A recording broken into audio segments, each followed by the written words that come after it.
নমস্কার প্রিয় বন্ধুরা, আজকে আমি আপনাদের সাথে থাকছি ডেজার্ট রোজ, মরুভূমির গোলাপ, যে সেই গাছের বীজ থেকে কিভাবে চারা তৈরি করা হয়, চারা কত বয়স হলে তার রিপোর্টিং করা বা সেই রিপোর্টিংয়ের মাটি প্রস্তুতি বা কি হবে, এই বিষয় নিয়ে আপনাদের সাথে রয়েছি।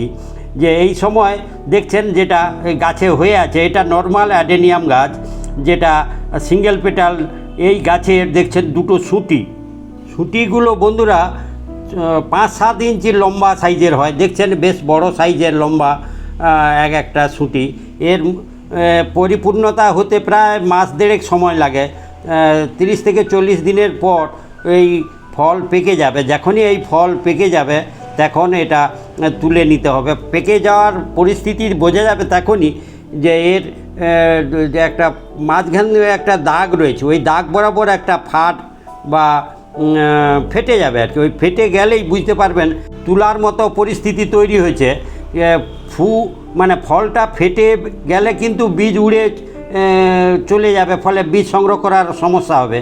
তাই অনেকেই গার্ডার লাগিয়ে বা পলি ব্যাগ দিয়ে বা বাঁধন দিয়ে রাখে, যাতে ফেটে যাওয়ার আগের পরিস্থিতিতে বীজগুলো যাতে সুরক্ষিত থাকে। এবং ফেটে যাওয়ার পর কিন্তু স্বাভাবিক নিয়মে ও থেকে হাওয়াতে বীজগুলো ভেসে ভেসে উড়ে চলে যায়।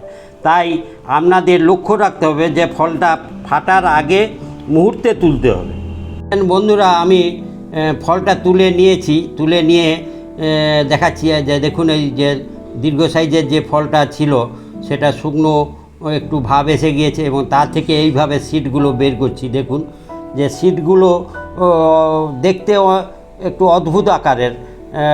অদ্ভুত বলছি এই কারণে যে সিডটা ধানের মতো একটা দানা মাঝে রয়েছে, আর তার দুদিকে দেখুন, এই যে দুদিকে দেখুন মাঝখানটায় সাদা অংশটাই বীজ, আর যেগুলো তুলোর মতো দুদিকে আছে, একটা খুলে একদিকটা খুললাম আর একদিক খুললাম, যে এই যে সাদা ধানের মতো অংশ এটাই বীজ, আর দুদিকে যে দুটো তুলোর মতো ছিল এইগুলো গাছের বীজ ছড়িয়ে দেওয়ার একটা কৌশল, যে এইগুলো এইভাবে বাতাসে ভেসে ভেসে বিভিন্ন জায়গায় ছড়িয়ে যায় এবং তা থেকে গাছ হয়।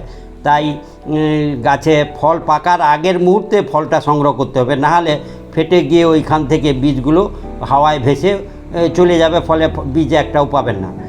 আর এইভাবে আমি কিন্তু দেখছেন যে হাওয়ায় ভেসে যে দুদিকে যে ভাসানোর যে তুলোর সিস্টেমটা রয়েছে সেটা খুলে বীজগুলো সংগ্রহ করছি।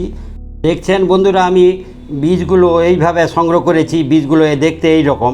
আর একটা উল্লেখযোগ্য বিষয় বলছি, যে ফল থেকে বীজগুলো সংগ্রহ করার পর হয় ওই দিনই আপনি বীজ বসানোর ব্যবস্থা নিন, আর না হলে খুব দেরি হলে 2 দিন অর্থাৎ 48 ঘন্টার মধ্যে বীজগুলো বসানোর কথা বলছি। কারণ বীজের যে আকারটা খুবই ছোট এবং শাঁসালো অংশটা খুবই কম, ফলে যে সপ্তাহখানিক রেখে দিলে কিন্তু বীজ নষ্ট হয়ে যাবে। তাহলে যত দ্রুততার সঙ্গে এটা বীজ থেকে চারা তৈরির প্রস্তুতি নেবেন। দেখছেন বন্ধুরা, একটা পাত্রে আমি বালি নিয়েছি, বাড়ির কাজের যে ফ্রেশ বালি, সেই বালিতেই বীজগুলো বসাবো। প্রথমে বালিটা আপনি ভালো করে ধুয়ে নেবেন, ধুয়ে এইভাবে একটা পাত্রে বালিটা নিলেন, তারপর একটা কাঠি দিয়ে এইভাবে একটু দাগ করে দিলেন, গর্ত একটু করে দিলেন, যেটা 1/2 ইঞ্চি ডিপ করে একটা রেখা কাঠি দিয়ে টেনে এইভাবে দাগ কেটে দিলেন। তারপর বীজগুলো নিয়ে ওই দাগ বরাবর লাইন করে আমি সাজিয়ে দিচ্ছি। এইভাবে বীজগুলো একটার পর একটা পাশাপাশি মোটামুটি 1/2 ইঞ্চি গ্যাপ দিয়ে বীজগুলো লাইন করে সুন্দরভাবে এইভাবে রেখে দিবেন। এরপর ওই কাজের বালি সুন্দরভাবে আবার উপরে 1/2 ইঞ্চির মতো খুব অল্প বালি উপরে এইভাবে ঢাকা দিয়ে দিবেন। দেওয়ার পর ওর উপরে অল্প পরিমাণ জল ছিটিয়ে দেওয়া, যেটা স্প্রে সাহায্যে করতে পারেন, বা আমি এখানে হাতে সাহায্যেই জলটা দিয়ে দিচ্ছি। জল দেওয়ার পর উপরের ঢাকনাটা বন্ধ করে দিলাম। যদি এই ঢাকনা সিস্টেম কৌটো না থাকে কোনো অসুবিধা নেই।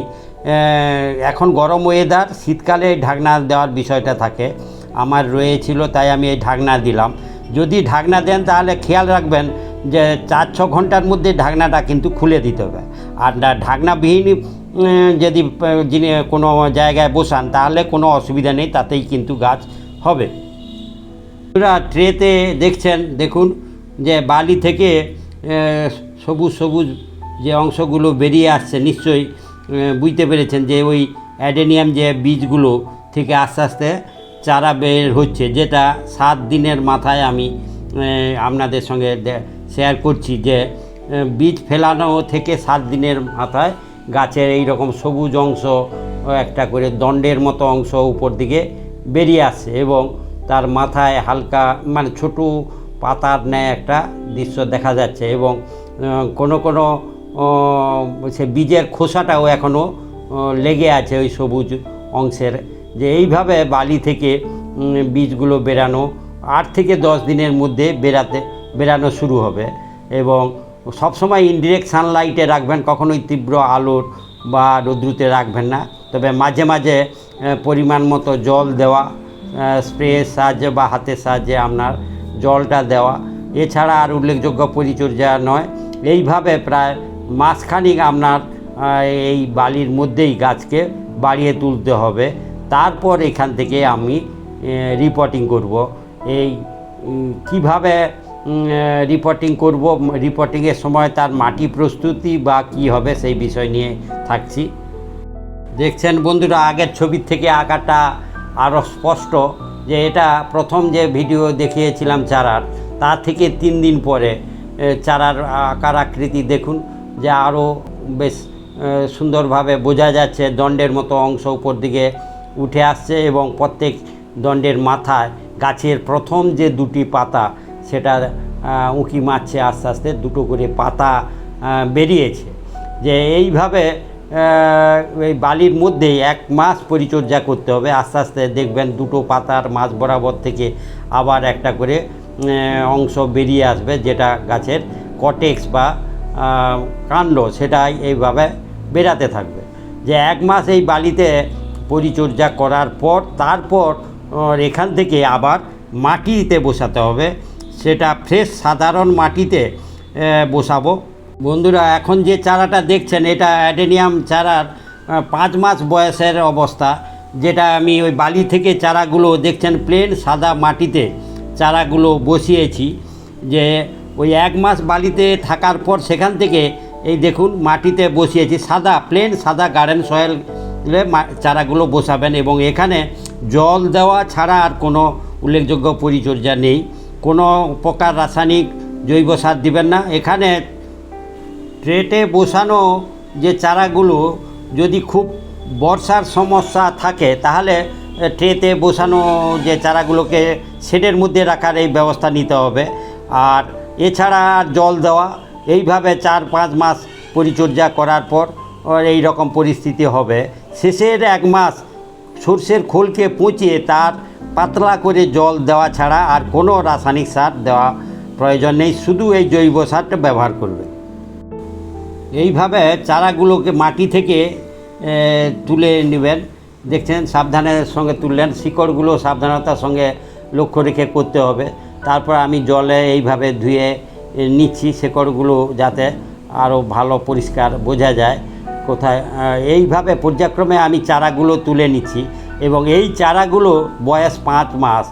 এরপর এই চারাগুলোকে যে পলি ব্যাগে আমি বসাবো, সেই ব্যাগের উল্লেখযোগ্য কয়েক মাটি প্রস্তুতি বিষয় রয়েছে এবং কি খাওয়ার পরিপূরক খাওয়ার দেওয়া হবে, যাতে আবার এই পলি ব্যাগের দীর্ঘ 6 মাস পরিচর্যা করব, সেই বিষয় নিয়ে রয়েছে।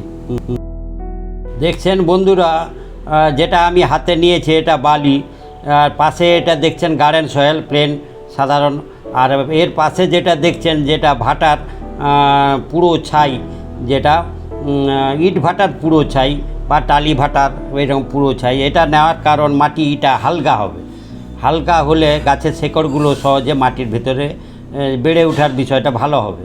এখানে এই 3টে 30%, 30%, 30% অর্থাৎ সমান পরিমাণে 3টা নিলাম। সেই স্যান্ড 33%, কি সয়েল গার্ডেন সয়েল 33%, আর হচ্ছে যেটা ভাটার পোড়া ছাই 33%। এইভাবে তিনটে এক জায়গায় মিশিয়ে একটা মাটি মিডিয়া তৈরি করলাম, যেটাতে ওই 5 মাসের অ্যাডেনিয়াম চারাটা বসাবো। এখন এই মাটিতে কোনো প্রকার রাসায়নিক বা জৈব আর সার দেওয়ার প্রয়োজন নেই। গাছ এই নূতন মাটিতে সেট হওয়ার পর তারপরে ওই গাছের যে পরিপূরক খাওয়ার দেওয়ার বিষয় সেগুলো রয়েছে। এখন আপাতত বসানোর বিষয় এবং 1 মাস শুধু জল দিয়ে পরিচর্যা করা ছাড়া আর অন্য কাজ নেই। দেখছেন এখন যেটা আমি হাতে নিয়েছি এগুলো হচ্ছে 3 ইঞ্চি সাইজের পলিথিন প্যাকেট, যেটা ফুটো করে নিয়েছি। নিচের দিকে ড্রেনেজ সিস্টেম, জল দিলে সহজে বেরিয়ে যাবে। আবার মাটি মিডিয়াটা যেটা তৈরি করছি এতে অ্যাশ রয়েছে এবং স্যান্ড বালি রয়েছে, ফলে জল দিলে জল সহজে বেরিয়ে যাবে। গাছ অ্যাডেনিয়াম গাছ ডেজার্ট রোড মরুভূমির গোলাপ নামটা এই কারণে যে জল খুব কম দরকার। অতিরিক্ত জল এই গাছের সমস্যা করে, পচন হয় ফাঙ্গিসাইডের আক্রমণে। তাই জল কখনোই যাতে না মাটির মধ্যে জমে থাকে, সেই দিকটা লক্ষ্য রেখে মাটি প্রস্তুতিটা করা। সেই জন্য বালির পরিমাণটা রয়েছে বেশি, আর সাথে সাথে অ্যাশ দিয়েছি যাতে ড্রেনেজ সিস্টেমটা খুব ওয়েল ড্রেনেজ সিস্টেম মাটি হবে। এটাই বলতে যাচ্ছি যে জল কখনোই যেন না জমে, তাহলে গাছ নষ্ট হয়ে যাবে। এইভাবে মাটি প্রস্তুত করে এতে চারা এইভাবে বসাবেন। অর্ধেকের বা 3 ভাগ মাটি ভর্তি করে নিয়ে তার উপরে সুন্দরভাবে এই মাঝখানে চারাটা রেখে আবার চারধারে ওই যে মিশ্র মাটি সেটা দিয়ে আবার ভরিয়ে দিলেন এবং অল্প পরিমাণ জল দিয়ে শেকড়টা নূতন মাটির সঙ্গে সেট হওয়ার বিষয়টা করবেন। দেখছেন বন্ধুরা, আমি 4-5টি চারা এইভাবে বসিয়ে নিলাম। এরপর পরিমাণ মতো জল দিয়ে নূতন মাটিতে শেকড়টা সেট হওয়ার বিষয়টা করবেন। তারপর ছায়াযুক্ত জায়গায় 2-1 দিন রাখবেন। এরপর ডিরেক্ট সানলাইটে রাখবেন এবং পরিচর্যা করার বিষয় 1 মাস কোনোভাবে জৈব রাসায়নিক সার ব্যবহার করবেন না। 1 মাস পরে যে উল্লেখযোগ্য পরিচর্যা করা, যখন গাছ সমস্ত সারভাইভ হয়ে যাবে, রৌদ্রুতে রাখতে হবে, পুরো সানলাইটে পরিচর্যা করা, তখন আপনার জৈব সার যেটা সর্ষের খোলকে পচিয়ে তার তরল জল খুব পাতলা করে সপ্তাহে 1 বার করে দেওয়া ছাড়া এই গাছের আর উল্লেখযোগ্য পরিচর্যা নেই। এইভাবে আপনারা 5 মাস আরও 5 মাস পরিচর্যা করার পর দীর্ঘ 6 মাস বয়স যখন হবে তখন গাছের আকার আকৃতি যথেষ্ট বেড়ে উঠবে। সেই গাছ তখনই গাছ মানে ফুল আসার উপযুক্ত হবে বা সেই গাছে গ্রাফটিং করার উপযুক্ত গাছ হিসাবে বিবেচিত হবে। এইভাবে অ্যাডেনিয়াম গাছের সাধারণ যে বীজ, সেই বীজ থেকে চারা তৈরির A to Z বিষয় নিয়ে আমি আপনাদের সাথে এতক্ষণ থাকলাম। আপনারাও আমার সাথে থাকলেন, সেই জন্য আপনাদের অসংখ্য ধন্যবাদ। আর আপনারাও এইভাবে বাড়িতে খুব সহজ সরল পদ্ধতিতে বীজ থেকে চারা তৈরি করে গাছের সংখ্যা বাড়িয়ে নিন। এই বিষয়টি যদি আপনাদের ভালো লেগে থাকে আপনারা পরস্পর কমেন্ট করুন, শেয়ার করুন, লাইক করুন আর সাথে সাথে সাবস্ক্রাইব করবেন। ধন্যবাদ।